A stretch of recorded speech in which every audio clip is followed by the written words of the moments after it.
Presentation will be delivered by the serial entrepreneur, venture investor with a track record of building the 9-figure companies from scratch and multiple exits and so on. So Ilja Laurs with us today. Dear Ilja, the stage is yours. Hi, everybody. It's really great to see you all virtually, of course, here.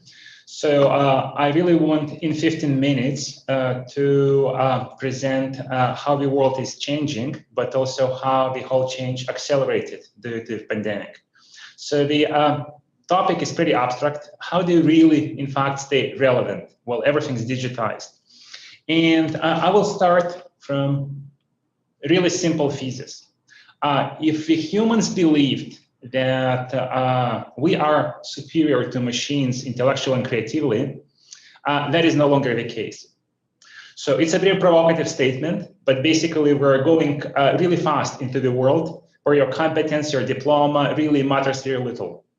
And to prove these statements, I really picked up some of the unique events that happened in the last couple of years that really show how fast technology is developing. So first, pretty recently we saw the first painting, creative event done purely by the artificial intelligence. It was sold, if somebody's curious, for nearly $500,000 US. You can see the article describing, and again, of course, to everybody's taste, but just the fact that from now on, the machine is able to do paintings, something that humans believed only reserved to humankind, is no longer true. A little later, computer started to produce music. And there are multiple news sources telling us how successful actually computers and artificial intelligence are in producing music. And many research that has been done actually suggests that if you don't tell a human that specific music is produced by a computer, 80% of people actually prefer and tell as nicer, better, more creative music built by the computer. So from now on, the computer is able to do paintings, to produce music, but that's not the end of the story. In China, a couple of years ago, the first dictator, so the news teller on the national news was replaced by a digital avatar.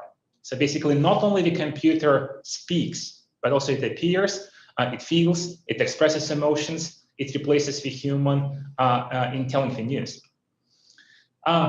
Couple years ago, another news appeared that the first law firm in the US hired its first computer or artificial intelligence as its official employee, because the computer is much faster, much more precise in analyzing legal, which is pretty structured data.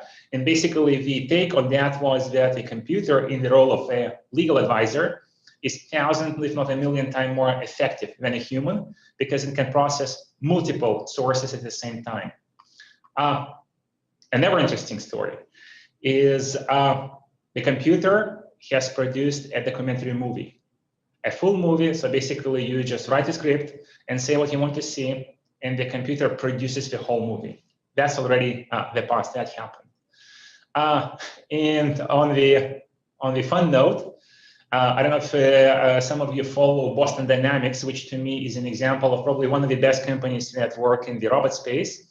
It has produced a funny clip. You can find it online on YouTube, and basically it displays how great of a dancer a robot could really be. So the moves, the synchronization, the creativity, it's just like a masterclass.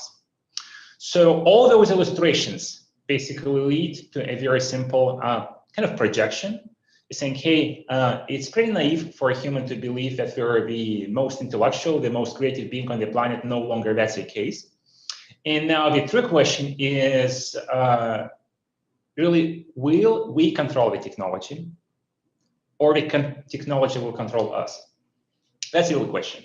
So the topic of today's keynote is basically, okay, well, first reaction is puzzling. Like typically most ask themselves, like, what if my job will be replaced? What if the employer will no longer really need my services? What if my diploma or experience no longer matters? Like, what do I do? Because the fear is the most natural reaction. So what I really wanted to show today is that instead of fear, one should see the opportunity. because there is a way, there is a very clear, a very defined, very simple way not to lose your territory to the computers or machines, but totally the opposite, employ it for your own needs. The recipe is not quantum physics. It's not super difficult for everybody to follow. But on the other hand, if you ignore the opportunity, if you continue to do what you do the old traditional way, most likely next 5 to 10 years will dramatically change the landscape. And yes, there is a risk that the services will no longer be in demand. So what actually you could and should do if you really want to be on top of technology, command the technology, make it execute what you want, as opposed to be a servant. I will start with a very, very simple statement. Stay informed.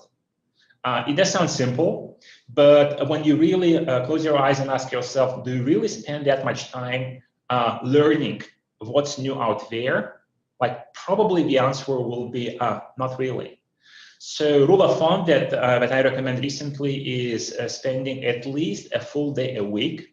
That's a lot. A full day a week just learning what's new, just to make sure that at least you understand what's going on, particularly in a professional domain, particularly because the landscape is shifting dramatically fast. If you don't really follow the professional news, what's really been the latest development for even half a year, most likely your skills are irrelevant. So one rule of thumb, a one full day a week, just staying informed. There are multiple ways how you could do that. It could be seminars, webinars, etc. There are dozens of those. I did discover myself that identifying the news sources that are relevant to your profession.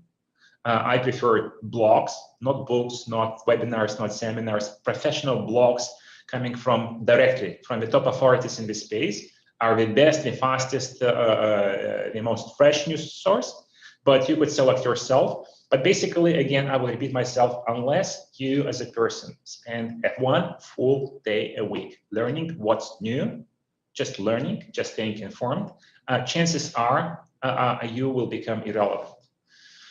Step number 2, I'm puzzled sometimes that many just don't realize how many tools available out there, sometimes open, sometimes free, definitely available for every single individual in any domain, that solve multiple problems. So use tools, learn what they are and use them regularly. Tools could be anything: analytics, creativity, designing your booklet, designing your business logo, suggesting what the new business names are, analyzing your traffic, your consumer, CRM, etc., etc. There are millions, literally millions of tools out there, and most of them are at least free to start, but people don't use them. Now, apparently, it does derive that before you start using a tool, you must learn that the tool is available and that at least some functions you understand how to do, so spend a little bit of time learning the tool. But the reality is everything's automated nowadays. You could basically build a huge business without leaving your home and basically using only the tools available out there. I'm not here to tell what exactly is relevant to each one of you. I'm just saying that I'm using maybe 100 or so tools myself, from translation to tracking to automation to anything and everything. I did discover that 1 minute of my time invested into learning the tools really returns into 1,000 minutes of same time of repeating the task. So tools are powerful. Tools will develop. Tools at some point will allow you basically to replace organizations completely. If you learn how to use them, chances are you could increase your productivity dramatically. We're not talking 10%, 20%. It could be 100 times, it could be 1,000 times, it could be even more. So out of those 20 hours that you spend for learning, please do dedicate some time just learning, researching what tools are available, and spend a little bit of time learning them, and think how you can really use those tools in your daily activity, anything from personal productivity to professional services. Once again, tools available, tools develop, and if you employ them, if you learn how to employ them, you could increase your productivity multiple times, and then really command the technology as opposed to listen to that. Now, the number 3 advice is also pretty abstract from the first side. But please, that's my personal asking of you, spend some time thinking it through. Thesis is very simple. No longer, some while from now, any higher job will be needed at all. Harari said that if before 21st century, the humankind was fighting exploitation, so people were in demand, everybody wanted to command them what to do and how they do. Then 21st century on, it's about irrelevancy. So the biggest fear is that the profession, the skills, the services are simply not relevant. So anything that an employer or a business or consumer needs could be fulfilled with services. So hiring as a such, paid job, paid employment as a such may not become relevant at all. That means we're moving into a world where, as opposed to 1% creators and 99% executors, we're going to a world where it's basically nearly 100% creators.